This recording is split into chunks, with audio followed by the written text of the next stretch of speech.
सौरभ जी, शुरुआत इसी सवाल से करते हैं। चुनाव नजदीक है, देश की सबसे बड़ी सियासी जंग होने जा रही है। आपके सबसे बड़े नेता अरविंद केजरीवाल, मनीष सिसोदिया, ऐसा लग रहा है वो जेल में है अभी। ऐसा लग रहा है जैसे आपके हाथ पैर ही आपसे छीन लिए गए हैं, काट लिए गए हैं। कैसे आगे बढ़ेंगे, कैसे लड़ेंगे? देखिए, अगर इसको हम लोग एक कन्वेंशनल तरीके से देखें तो सेंट्रल गवर्नमेंट की कोशिश ज़रूर है कि आम आदमी पार्टी के नंबर 1 के नेता, नंबर 2 के नेता और अभी 2-3 दिन तक तो नंबर 3 और नंबर 4 बड़े नेता आम आदमी पार्टी के जेल में थे। और ऐसा लग रहा था कि इलेक्शन से पहले उनके बाहर निकलने की भी कोई उम्मीद नहीं है। और जब 21 मार्च को अरविंद केजरीवाल जी गिरफ्तार हुए तो पूरी दिल्ली के अंदर मैं समझता हूँ कि 2-3 दिन तो एक शॉक था। बहुत सारे लोगों को, जो हमारे समर्थक हैं, उनको भी ऐसा लग रहा था कि अब क्या होगा। सारे नेता तो जेल के अंदर हैं, हम लोग तो छोटे छोटे बच्चे हैं।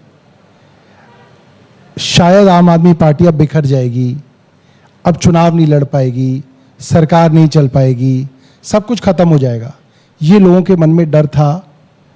मगर 22 तारीख से जिस तरीके से हमारे लोग सड़कों पे उतरे, हम लोगों ने प्रदर्शन किए, रोज हमारे बड़े बड़े नेता, मैं, आतिशी, सब विधायक डिटेन हुए, अरेस्ट किए गए, अगले दिन फिर अरेस्ट किए गए, छोड़े गए, तो लोगों को लगा नहीं अब ये लड़ेंगे। वो विश्वास वापस आया।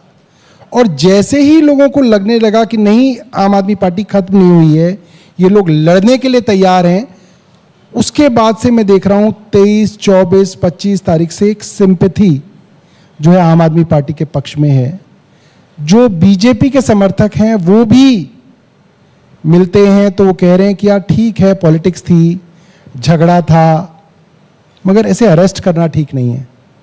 लोगों के मन में इस चीज की चुभन है कि अरविंद केजरीवाल को गिरफ्तार कर लिया, ये ज्यादा हो गया, इतना नहीं करना था। गिरफ्तारी से उसकी वजह से जो है एक वेव बन रही है और मुझे लगता है भारतीय जनता पार्टी को इस चीज का एहसास है। आप कह रहे हैं कि लड़ेंगे और एक वेव बन रही है, लेकिन इस गिरफ्तारी से आपको लग रहा है कि आम आदमी पार्टी का जो एक तरीका था, अटैकिंग मोड था, हर बात पे अटैकिंग मोड पे जाते थे। करप्शन का मुद्दा हो, बीजेपी पे हो, धर्म का मुद्दा हो, वो राम के मंदिर जाते थे, आप हनुमान के मंदिर पहुंच जाते हैं। लेकिन पिछले 1 महीने से ही हम देख रहे हैं पूरा घटनाक्रम हुआ है, थोड़ा सा आम आदमी पार्टी को डिफेंसिव मोड पे ले आई है बीजेपी, क्योंकि अब आप हमेशा ये बात कर रहे हैं हमें फंसाया गया है, हमारे नेता अंदर हैं, तो वो जो आक्रामकता आपको देखने को मिल रही, वो थोड़ी कमी आ रही।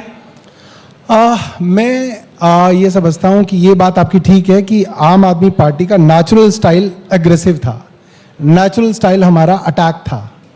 और जब पार्टी के सारे बड़े नेता जेल में हों तो जाहिर सी बात है कि उसके अंदर कमी आएगी। मगर जितने पॉलिटिकल ऑब्जर्वर से मैं बात कर रहा हूं, पत्रकारों से बात करता हूं, लोग ये मान रहे थे कि आम आदमी पार्टी खत्म हो जाएगी। लोग ये लग रहा था लोगों को कि अब ये सरेंडर कर देंगे, या तो ये बीजेपी के आगे सरेंडर कर देंगे, अब इनके ऊपर अटैक करना बंद कर देंगे, ये लोग बिखरने शुरू हो जाएंगे, इनके बीच में लड़ाई झगड़े शुरू हो जाएंगे। मगर ऐसा नहीं हो रहा। और जिस दिन से हम लोग सड़क पे उतरे हैं, लगभग रोज सुबह हमारी प्रेस कॉन्फ्रेंस हो रही है।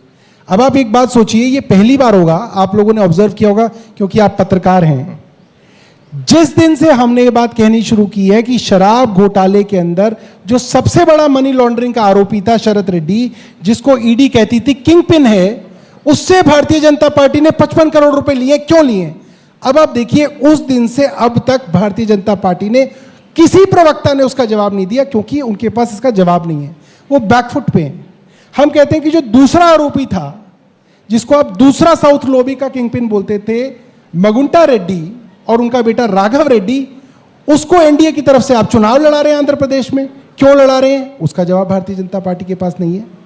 तो बेसिकली हम तो सवाल पूछ रहे हैं, अब भारतीय जनता पार्टी के पास जवाब नहीं है।